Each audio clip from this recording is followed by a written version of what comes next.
रिश्तों की डोर एक Hindi novel. Good morning, have a great day. Hello India. बड़ों को ढेर सारा प्रणाम, छोटों को ढेर सारा प्यार, और मेरे सारे सब्सक्राइबर कैसे हो आप सबको ढेर सारा Ram Ram, Ganpati Bappa Morya. Welcome back to my YouTube channel Simi की डायरी में आप लोगों का ढेर सारा स्वागत है। दोस्तों, रिश्तों की डोर एक न्यू हिंदी नॉवेल आज से मैं स्टार्ट कर रही हूँ।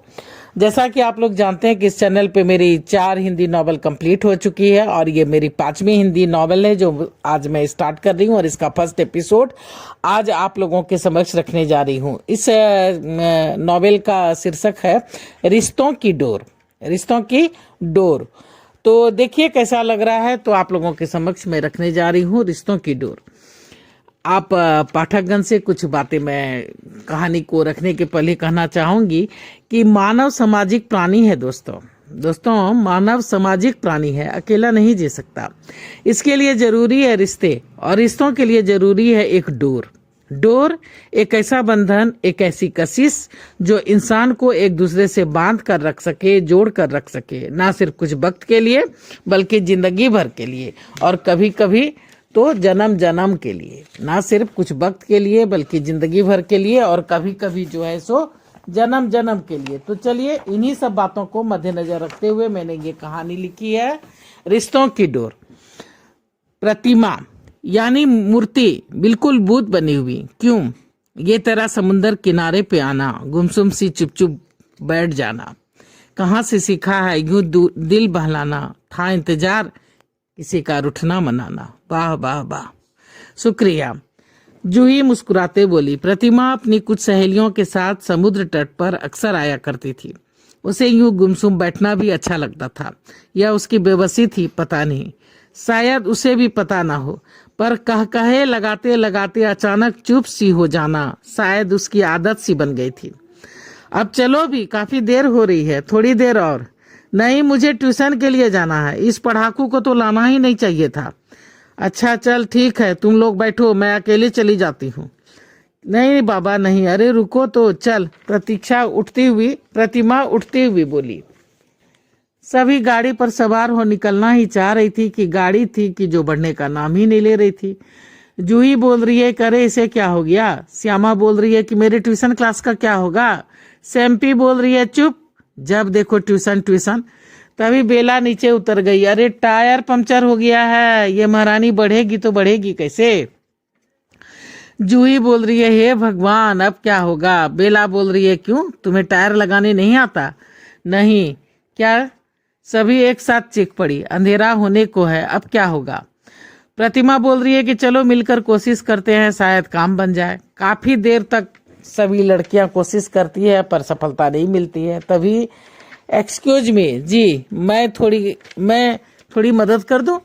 काफी देर से देख रहा हूं आप सभी परेशान हैं, अगर आप कहें तो मैं मदद कर दूं। जी जी जरूर जरूर, नेकी और पूछ। वो अजनबी टायर लगाकर, ये लीजिए आपका काम हो गया, थैंक यू, इट्स ओके। वो अजनबी युवक अपनी गाड़ी की ओर बढ़ता चला गया। प्रतिमा भूत बनी उसे निहारे जा रही थी, मानो कोई डोर, कोई कशिश उसे उसकी ओर खींच रही हो। अरे चल भी, क्या यहीं रहने का इरादा है। प्रतिमा चौंकती हुई बोली, हाँ चल।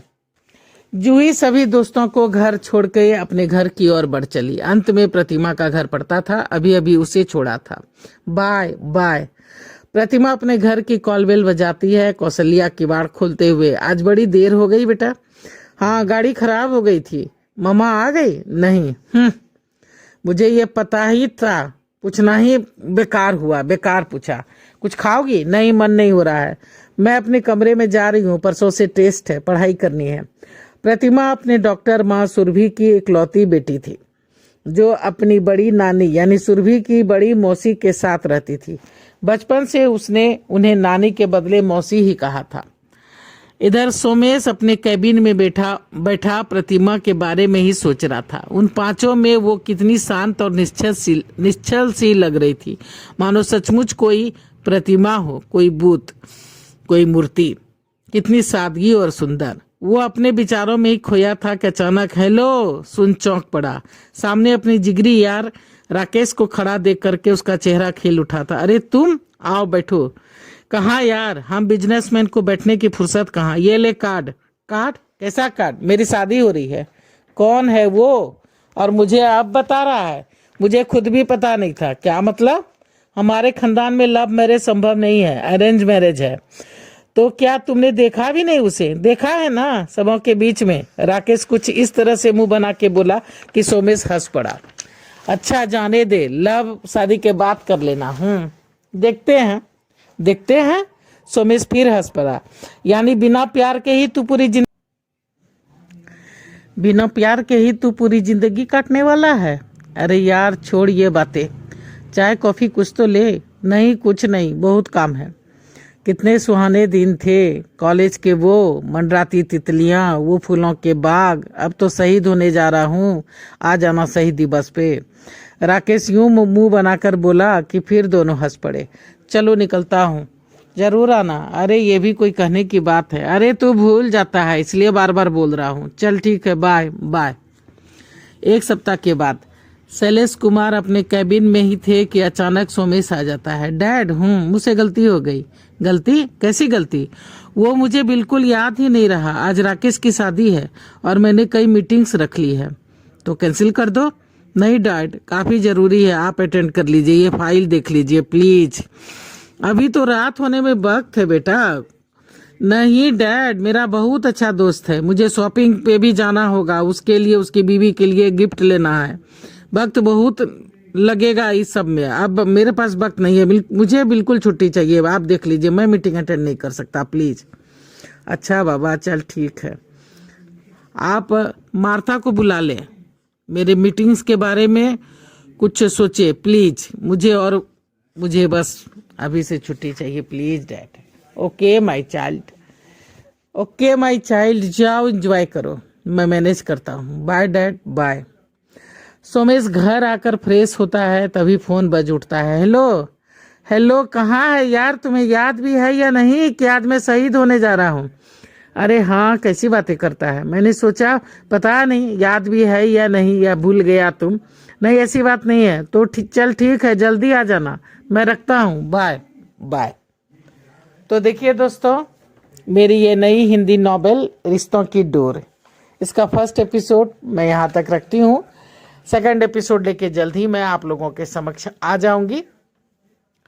तो देखिए कैसी लगती है हमारी ये कहानी रिश्तों की डोर। जैसा कि शीर्षक से आप लोगों को लग रहा होगा कि नॉवेल में रिश्तों की बातें होंगी, कुछ उलझती कुछ सुलझती बातें होंगी। तो चलिए देखिए कैसी लगती है ये रिश्तों के बीच की खटपट खट्टी मीठी अनुभव। तो चलिए मैं आज आप लोगों के समक्ष रखने जा रही हूँ रिश्तों की डोर का फर्स्ट एपिसोड। अब सेकंड एपिसोड लेके फिर मैं आप लोगों के समक्ष जल्दी आ जाऊंगी। अगर पहली बार चैनल पे आए हैं तो थोड़ा सा सपोर्ट कर दीजिए दोस्तों। सब्सक्राइब करने में आपके पैसे नहीं लगते, प्लीज़ मेरी मदद कीजिए। 4 साल होने को है लेकिन मेरे सब्सक्राइबर बिल्कुल नहीं बढ़ रहे हैं। मैं आप लोगों के समक्ष गुहार लगा लगा के थक चुकी हूँ। थोड़ी सी विनती मेरी सुन लो और सब्सक्राइब करो मुझे। तो चलिए सपोर्ट कीजिए। सपोर्ट करने के लिए सब्सक्राइब कीजिए, लाइक कीजिए, शेयर करें, कमेंट्स करें और बेल का बटन जरूर दबाइएगा दोस्तों, ताकि जब जब मैं वीडियो डालूंगी तो आप लोगों को नोटिफिकेशन मिल सके। अब मैं अपनी वाणी कहीं पे विराम देना चाहती हूँ। जय भोलेनाथ, हर हर महादेव। और आप लोगों का ढेर सारा थैंक्स वीडियो को शुरू से अंत तक देखने के लिए और आपका सपोर्ट बनाए रखने के लिए, सब्सक्राइब करने के लिए। Thanks for everything, thanks for watching my video.